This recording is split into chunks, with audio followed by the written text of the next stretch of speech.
अरे ड्राइवर, तू आज अपनी बीवी को लेके क्यों आया यहाँ पे? वो साहब हमको ना आपसे कुछ बातें करनी है। हाँ बोल, क्या बात करनी है? हमको ना 1 लाख रुपया की जरूरत है।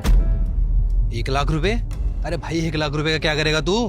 तेरी सैलरी तो कुल 12,000 रुपए है। वो साहब अपनी बीवी को पढ़ाने के लिए मांग रहे हैं। हमारी बीवी का ना कॉलेज में एडमिशन कराना है। ये पढ़ के कलेक्टर बनना चाहती है, लेकिन फीस ना 1 लाख रुपया है। अब 1 लाख रुपया तो हमारे पास नहीं है। अगर आप हमको दे देंगे तो बहुत मेहरबानी हो जाएगी। हम आपका 1-1 रुपया लौटा देंगे। लो जी, अब ये पढ़ाएंगे अपनी बीवी को?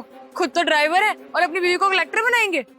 और तुम क्या ये हर बार पैसे मांगते रहते हो होली दिवाली पर? और 1 लाख ना छोटी रकम नहीं है, बहुत बड़ी रकम है। कभी एक साथ देखे भी नहीं होंगे तूने सब। बेटा, मुझे देखकर इग्नोर मत करना। आज जो भी इस वीडियो को लाइक करके चैनल को सब्सक्राइब करेगा, उसे 2 घंटे में खुशखबरी मिलेगी। यकीन ना हो तो करके देख लो, और जाते जाते कमेंट में हर हर महादेव समझा?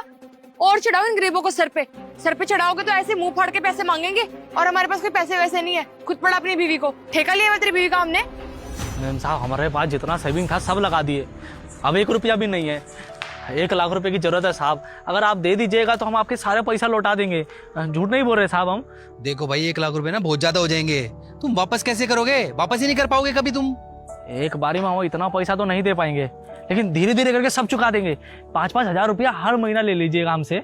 चलो मान लिया 5,000 रुपए काट लेंगे, बचे तेरे 7,000 रुपए। उस 7,000 रुपए में तू क्या करेगा? अपने घर का किराया देगा या अपने घर का राशन लेके आएगा? फिर अपनी बीवी को पढ़ाएगा कैसे? उसकी पढ़ाई के लिए पैसे कहाँ से लाएगा? उन सब का बंदोबस्त कर लिए हैं हम साहब। एक ठो आदमी है, वो कह रहा था कि सुबह सुबह अखबार बेच लियो। तो सुबह उठ के अखबार बेच लेंगे, फिर काम पे आ जाएंगे। थोड़ा पैसा वहां से आ जाएगा तो घर भी खर्चा चल जाएगा। अब बीबी को पढ़ाना चाहते हैं तो थोड़ा तो हमको भी अपने हिसाब से मैनेज करना पड़ेगा ना साहब। लो जी, अब ये ड्राइवर साहब चले अपनी बीवी को कलेक्टर बनाने। कोई मूवी नहीं चल रही है, असल जिंदगी है।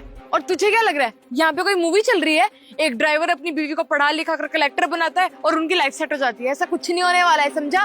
खामखा पैसा बर्बादी करेगा तो हमारे वापिस करेगा या नहीं इसका भी नहीं पता। हमारा सपना था कि हम पढ़ लिख के बहुत बड़ा आदमी बने, पर हमारे बाबूजी के पास पैसा ही नहीं था। तो जैसे वो काम करते थे हमको भी काम में लगा दिए। लेकिन हमारी बीवी पढ़ना चाहती है और हम चाहते हैं कि पढ़ लिख के अफसर बने, कि लोग भी इनको सलूट करे। सपना है मेम साहब हमारा ही। मेम साहब अपना सपना तो हम पूरा नहीं कर पाए, लेकिन इसका सपना हम जरूर पूरा करेंगे, चाहे इसके लिए हमको दिन रात मेहनत क्यों ना करना पड़े। अरे भाई वो सब तो ठीक है, पर ये सब मैनेज करोगे कैसे? सुबह से शाम तक तुम गाड़ी चलाओगे, फिर सुबह सुबह उठ के अखबार भी बेचने जाओगे। अरे सोओगे कब? और चैन से सो नहीं पाएगा तो गाड़ी कैसे चलाएगा फिर ढंग से? और अगर तू सो गया और सुबह लेट आया तो ऑफिस में जाने में तो मुझे दिक्कत होगी ना। साहिब आपको कोई दिक्कत नहीं होगी, इसका वादा हम आपसे करते हैं ना। लेकिन हम उसी दिन चैन से सोएंगे जब हमारी बीवी अफसर बन जाएगी, कलेक्टर बन जाएगी। धीरज, मुझे लग रहा है इसका दिमाग